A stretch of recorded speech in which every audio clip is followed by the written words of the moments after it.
우리는 그대로 믿는 거예요. 성경에 기록되어 있으니. 우리 죄를 위해서 십자가에 죽으셨다. 그런 다음에 사흘 만에 살아나셨다. 그래서 그 예수님 믿으면 우리 과거, 현재, 미래의 죄가 다 사함받는다. 우리는 그대로 믿는 겁니다. 에이, 죽었다가 어떻게 사람이 살아나? 그건 말도 안 돼. 그랬죠. 세상적으로 보면 말이 안 되죠. 홍해가 갈라지고 하나님이 구름 기둥, 불 기둥 내어주시고 또 하늘에서 만나 내려주시고 이런 건 성경에 기록된 하나님의 말씀을 우리는 그대로 믿고 나가는 거지. 뭐 그걸 이성으로 따져가지고 믿는 게 아니에요. 그래서 하나님의 말씀을 가감하면 저주를 받는 겁니다. 자, 그 다음에 자기 과거를 들어서 증명한 바울인데 13절 읽어보세요. 너희는 내가 전에 유대교에 있을 때 한 행실을 들었으니 나는 하나님의 교회를 몹시 박해하였으며 파괴하려고 하였다. 나는 내 공적 가운데서 많은 동년배보다 유대교에서 뛰어났고 내 조상들의 전통에 대해 훨씬 더 열심히 있는 자였으나 바울이 과거에 사울로 있을 때 바울이 되기 전에 사울로 있을 때 유대교에 있을 때 자기가 어떤 자였는가를 다 여기 기록해 놨습니다. 다시 말하면 자기는 본래 유대교의 신자였다고 고백하는 거예요. 유대교의 신자. 보통 신자가 아니에요. 여기 읽어보면. 자, 너희는 내가 전에 유대교에 있을 때에 한 행실을 들었으니 바울에 대해서 기독교 신자들이 들었단 말이에요. 나는 하나님의 교회를 몹시 박해하였으며 파괴하려고 하였다. 말하자면 기독교를 박멸하려고 했다. 그래서 예수님 믿는 사람 잡아가두고 또 죽이는데 갚혀야 돼. 그래서 스데반 집사가 순교할 때 죽여주시오 사람이요 말하자면. 그리고 예수님 믿는 사람들 막 잡아가고 바울이 사울로 있을 때 그렇게 했다는 거예요. 그걸 여러분들이 다 안다는 거예요. 아주 소문난 사람이에요. 지금도 공산의 국가는 다 그러잖아요. 예, 지금도 예수님 못 믿게 하고. 예수님 못 믿게 하고. 이 그럼 바울이 그랬다는 거예요. 바울은 하나님 섬긴다고 하면서 예수님을 믿지 않았던 사람들이라 이 말이죠. 그런 사람이에요. 그런데 그래서 하나님의 교회를 몹시 박해했고 참 하나님 이런 사람 도저히 구원받을 수 없는 사람. 그런데 하나님께서 예수님을 보내가지고 부활하신 예수님이 그 사울을 부르신 거예요. 한 몫 쓰시려고 부르셨습니다. 오늘날 우리도 참 세상에서 보면 별 쓸모가 없지만 하나님께서 우리를 한 몫 쓰시려고 우리도 불러주신 겁니다. 참 어떻게 우리가 이 예수님 믿고 또 이렇게 복음을 듣고 전하게 되었는가. 너무 감사합니다.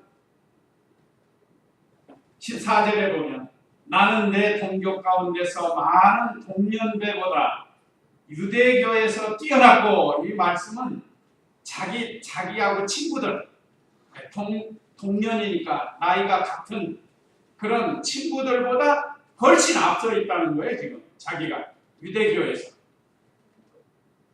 뛰어난 사람이었습니다. 여기 그 유대교에서 뛰어났고 그랬죠. 상당히 앞선 사람이에요. 요즘도 그 정치하는 사람들도 비슷한 사람이 있다가 그 중에 뛰어난 사람이 있는 것처럼 바로 이 바울이 바로 그런 사람이었습니다.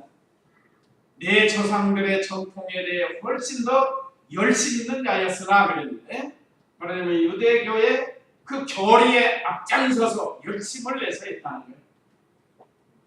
요즘 우리나라 지금 국회 또 대법원 판결이 났죠. 양심 선언에서 군대 안 가는 거. 그게 어디서 나온 게 여호와의 증인에서 나오는 거예요. 그렇지 않은 사람도 있지만 대부분 그 여호와의 증인에서 나옵니다. 그 집총을 거부하는 거예요. 총 들고 싸우는 연습을 안 하는 거예요. 그런데 거기에 대해서 지금 대법원 판결에서 이제 국회로 넘긴 거예요. 국회에서 이들이 군대 가기 안 가고 다른 것으로 대체 복무할 수 있도록 법을 만들어라 하고 지금 나온 거예요. 그건 이미 문재인 대통령도 주장했다고 그래요. 만약에 그 사람들이 군대 안 가고 우리나라는 이 군 복무의 의무가 있죠. 4대 의무 중에 하나의 국민의 의무가. 근데 만약에 군대 안 가면 1.5배를 더 해라. 말하자면 군인이 보통 군대 가면 2년을 할 거 3년 6개월을 하라는 거예요. 3년 6개월. 1.5배니까. 그죠? 더 하라는 거예요. 심지어 어떤 데는 막 2배를 하는 데도 있대요. 2년이면 4년 복무를 하는 게 있대요. 네, 어떻게 판결이 날지 모르지만 어쨌든 얼마나 이 사람들이 열심히 있는지 말이에요. 그래서 군대 안 가려고 감옥 간 사람도 있어요. 군대 안 가려고. 자기 교리 순종하려고 이렇게 열심을 내가지고 앞장서가지고 그래서 군대 가는 대신 감옥 가가지고 나오는 사람도 있다는 거예요. 병역의 의무를 기피했으니까 기피자가 되는 거예요. 어쨌든 이 바울은 유대교에서 이렇게 모든 동년배 친구들보다 으뜸이 돼가지고 우리 기독교를 핍박하고 유대교에 아주 열심을 낸 거예요. 이거 좀 달랐지만 오늘 저와 우리 성도님들은 복음에 대해서 열심을 내야 되는 거예요. 이걸 이용해가. 우리는 이 복음에 대해서 열심을 내야 합니다. 잘못된 것에 열심을 냈던 바울이었지만 이제는 바로 된 것에 대한 열심을 내야 된다. 그래서 바울이 열심히 한 거예요. 진짜 열심히 했어요. 바울이. 전에 유대교에서 열심히 했던 것을 이제 바꿔서 전에는 잘못된 거였지만 이제는 바로 된 참 복음에 대해서 열심을 내자 해가지고 열심히 일한 겁니다. 그러니까 우리도 이런 모습을 배워야 되는 거예요. 잘못된 것은 버리쳐서 바로 된 것에 대해서 열심히 해야 된다는 거예요. 자, 이렇게 바울이 하나님께서 형편없는 자기를 불러서 사도로 삼아주셨다는 거예요. 15절 읽어보세요. 15절. 내 어머니의 태로부터 나를 따로 세우시고 은혜로 나를 부르신 하나님께서 자기 아들을 이방인들 가운데 전하게 하시려고 그분을 내 안에 나타내기를 기뻐하셨을 때 나는 곧 혈과 의논하지도 않았고 나보다 17절 읽어보세요. 나보다 먼저 사도된 자들을 만나려고 예루살렘으로 올라가지도 않았으며 아라비아로 갔다가 다시 다마스쿠스로 돌아갔다. 예. 하나님께서 불러서 사도가 되었다고 고백을 하는 겁니다. 내 어머니의 태로부터 나를 따로 세우시고 은혜로 나를 부르신 하나님께서 그랬습니다. 하나님께서 바울을 불러주신 것은 은혜로 불러주셨다는 거예요. 오늘 우리 성도님들도 은혜로 불러주신 겁니다. 만약에 하나님 불러주시지 않으면 여러분 우리가 여전히 죄를 죄로 여기지 못하고 죄만 짓다가 결국은 지옥의 형벌을 받아야 되는데 하나님께서 우리를 은혜로 불러주셨어요. 그러니까 우리가 감사한 겁니다.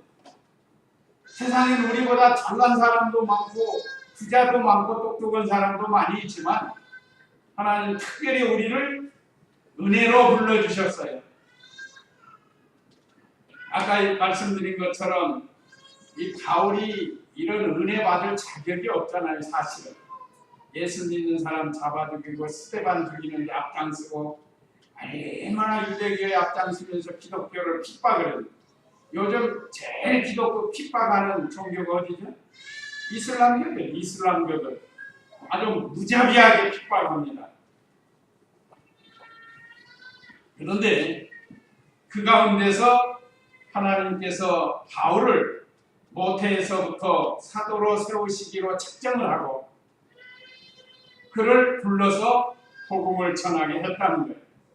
이것이 바울이 너무 하나님 앞에 큰 은혜를 입어서 그래서 은혜로 나를 부르신 하나님께서 목적은 16절 자기 아들을 이방인들 가운데 전하게 하시려고 자기 아들은 하나님의 아들 예수님을 이방인들에게 전하게 하시려고 원래는 이스라엘 유대 사람들 편에 있지 않냐고 이제는 이방인으로 전하게 하시려고 자기를 불러주셨다는 거예요. 그래서 바울은 이방인의 사도가 됩니다. 사도행전 9장에서도 우리가 읽었는데 하나님이 이방인의 사도로 불러주셨습니다.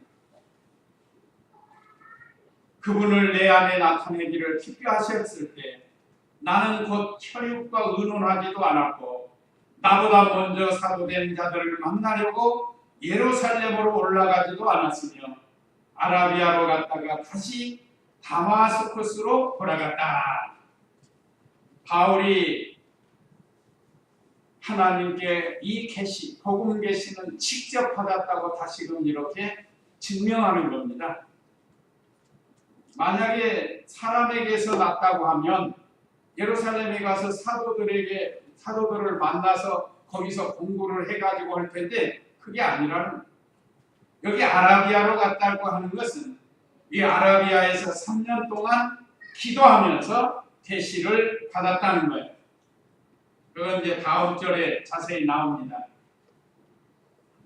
사도 바울을 하나님이 부르시고 3년 동안 연단을 시킨 것.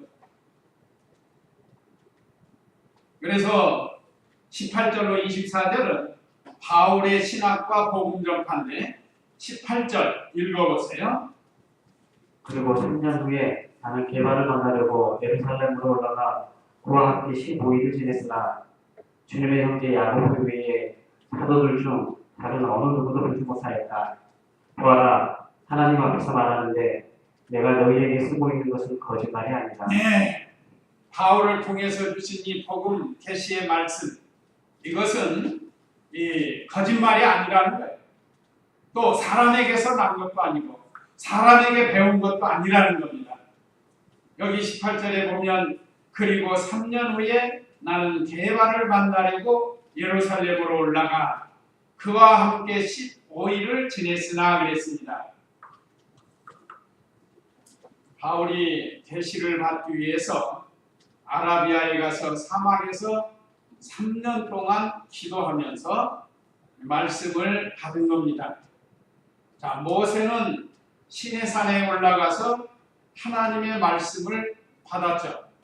미디안 광야 신학이라고 그러는데 미디안 광야에서 기도 생활하면서 마침내 시내산에서 하나님의 말씀을 받았습니다. 이것은 하나님이 귀한 종으로 사용하시려고 연단하시고 한번 사도행전 9장 22절 사도행전 9장 22절 말씀 한번 읽어보세요. 사울은 더욱 힘을 얻어 예수님이 그리스도이시라는 것을 증명하여 다마스쿠스에 사는 유대인들을 당황하게 하였다. 이 말씀이 뭔가 하면 다메섹 도상에서 예수님을 만나고 아라비아에서 3년 기도하면서 이 복음 계시를 받아가지고 다시 다마스쿠스로 가가지고 그 3년 전에는 기독교 십자를 잡아 죽이려고 하고 예수를 핍박했던 사람이 이거 갑자기 나타나가지고 예수님은 하나님의 아들이다 하고 지금 복음을 전하는 거예요. 이게 지금 내용이 그겁니다. 그래서 오늘 본문에도 아까 17절에 그랬죠? 나보다 먼저 사도된 자들을 만나려고 예루살렘에 올라가지도 않았으며 아라비아로 갔다가 다시 다마스쿠로 돌아가. 이게 3년의 기간이 있는 거예요. 그래서 그리고 3년 후에 나는 게바를 만나려고 예루살렘으로 올라가 그와 함께 15일을 지냈으나 그랬습니다. 이것은 하나님께로부터 복음 계시를 받기 위해서 바른 복음 계시를 받기 위해서 3년 동안 기도하면서 하나님의 은혜를 입은 거예요. 그래서 이 복음은 사람에게서 난 것도 아니고 사람에게 배운 것도 아니고 자기가 어떤 사색, 연구해서 나온 것도 아니고 순전히 하나님께서 바울에게 은혜로 주어서 이방인의 사도로 쓰임을 받게 되었다 하고 지금 이 말씀을 자신은 과거를 통해서 기록하고 있습니다. 그래서 19절에는 주님의 형제 야고보 외에 사도들 중 다른 어느 누구도 보지 못하였다. 그러니까 서로 의논한 적이 없다는 거예요. 이 복음에 대해서. 그럴 시간도 없었고. 그래서 20절에 보아라. 하나님 앞에서 말하는데 내가 너희에게 쓰고 있는 것은 거짓말이 아니다. 이 갈라디아서를 말하기도 하고 지금 에베소에서 이 갈라디아서를 써서 갈라디아 교회에 지금 보냈잖아요. 그걸 지금 말하는 겁니다. 바울은 순전히 하나님께로부터 하나님의 뜻 가운데서 받은 복음을 성령의 감동으로 기록해서 오늘 이 시대 우리에게까지 주시는 말씀입니다. 다시 한번 강조하는 거예요. 자기가 증거하는 것은 사람에게 배운 것도 아니고 자기 사색에서 나온 것도 아니고 순전히 하나님께서 자기를 깨닫게 해서 이 말씀을 기록하게 했다. 그러므로 이 말씀은 하나님께로부터 받은 계시의 말씀이다 하고 확실하게 증거해 줍니다. 그 다음에 21절 읽어보세요. 그 후에 나는 시리아와 길리기아 지역으로 갔다. 예, 여기 시리아와 길리기아 지역에서 전도했다는 겁니다. 그 후에 나는 시리아와 길리기아의 지역으로 갔으며 바울이 예루살렘을 떠나서 사도 베드로 아까 만났다고 그랬죠? 15일 있다가 이제 또 성령의 감동으로 이 시리아와 길리기아 지역으로 가서 복음을 전하기 시작했다는 거예요. 이건 역시도 언제 사도들과 함께 의논해서 이 말씀을 기록한 것이 아니라는 거예요. 하나님께서 직접 불러서 보내심을 받았다고 계속해서 증거하는 겁니다. 왜 그런가 하면 말 잘하는 사람들 이상한 말하는 거예요. 확실하게 전해주고 있습니다. 그러니까 특별히 갈라디아 교회는 바울이 잘못 가르쳤다. 바울은 사도가 아니다. 이렇게 말하는 사람도 있단 말이에요. 어떤 사람이 그러는가? 예수님을 믿으면 구원을 얻는다고 가르쳤는데 예수님을 믿어도 할례를 받아야 구원받는다는 잘못된 가르치는 사람들이 바울을 비방하고 그러기 때문에 거기에 대해서 확실하게 가르쳐주는 그런 내용입니다. 그 다음에 22절로 24절은 복음을 듣고 하나님께 영광을 돌렸다 그랬습니다. 22절 읽어보세요. 그러므로 그리스도 안에 있는 유대의 교회들에게 내 얼굴이 알려지지 않았다. 다만 그들은 전에 우리를 박해하던 자가 전에 파괴하려던 그 믿음을 지금 전하고 있다 하는 소문을 듣고 나로 말미암아 하나님께 영광을 돌렸다. 저 사람이 전에는 우리 예수님 믿는 사람, 예수님에 대해서 핍박하고 기독교인들을 핍박했던 사람인데 저 사람이 변화해서 사람이 돼가지고 이제 바른 복음을 전한다니까 그 바울로 말미암아서 하나님께 영광을 돌리게 되었다는 겁니다. 자, 22절 다시 보면 그러므로 그리스도 안에 있는 유대인의 교회들에게 내 얼굴이 알려지지 않았다 그랬습니다.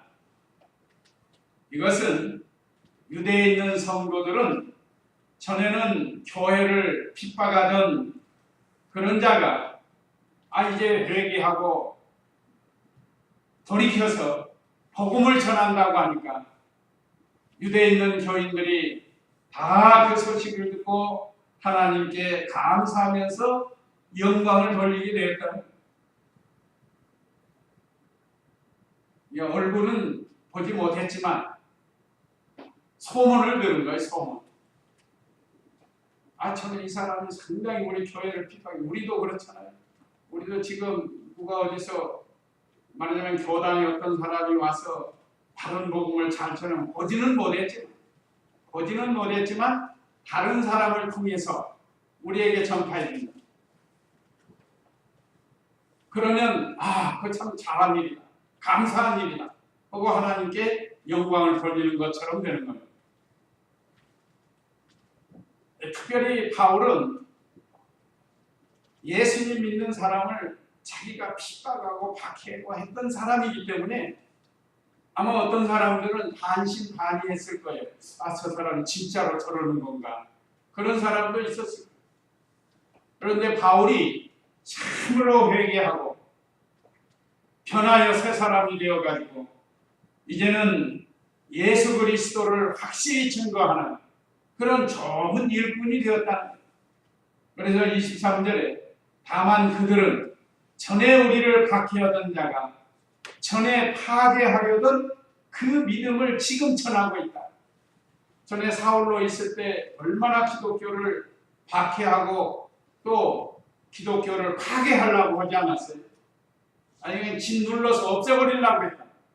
요즘 이슬람 교도들이 그 기독교를 박해하는 것처럼. 그런데 지금은 반대로 그 박해하던 기독교를 오히려 전하고 있으니까 그 소문을 듣게 되었습니다. 지금도 전에 깡패로 있던 사람이 예수님 믿고 변화해서 목사님이 돼가지고 이렇게 복음 전하면 참 영광이 되잖아요. 일종의 그런 거 비슷한 겁니다. 그래서 사도 바울로 말미암아서 하나님께 영광을 돌렸다 하는 이 말씀을 근거로 해서 우리 성도님들도 여기 보이는 이민국 목사보다 이민국 목사를 통해서 주어지는 이 복음을 듣고 이 복음으로 하나님께 영광을 돌리기를 간절히 원합니다. 사람은 잠시 왔다 없어질 수 있습니다. 그렇지만 저를 통해서 배우는 이 복음의 말씀, 과거에 사도 바울을 통해서 복음을 듣고 하나님께 영광을 돌린 것처럼 오늘 사랑하는 우리 성도님들도 이런 성도들이 되어서 언제 어디서든지 하나님께 영광을 돌리며 믿음 잘 지키는 그런 성도가 되시기를 간절히 원합니다. 이제 이 말씀 기억하시고 우리에게 주시는 교훈 한번 읽고 마치도록 하겠습니다. 우리에게 주시는 교훈 1. 우리는 늘 같이 사니까 그러는데 다시금 한번 생각해 보면 하나님께서 우리에게 구원의 복음을 주신 게 얼마나 감사한지 몰라요. 사도 바울도 바로 이 자리에 들어간 겁니다. 전에는 핍박했지만 구원의 복음을 듣고 감사하면서 복음을 전했다. 그 다음에 2. 우리를 성도 삼아주신 것도 감사한 거예요. 사실은 이 사도 삼아주신 것 감사한 바울처럼 우리는 사도가 아니니까 성도 삼아주신 것도 얼마나 감사해요. 성도가 뭐라고 그랬죠? 거룩한 무리예요. 하나님의 거룩한 무리가 됐다. 그게 성도예요. 하나님이 우리를 성도 삼아주신 것 최고의 은혜라고 할 수 있습니다. 그 다음에 3. 바울과 같이 복음을 전파해서 하나님께 영광을 돌리라고 했습니다. 이제 이 말씀 기억하시고 우리 다 같이 잠시 기도하시겠습니다.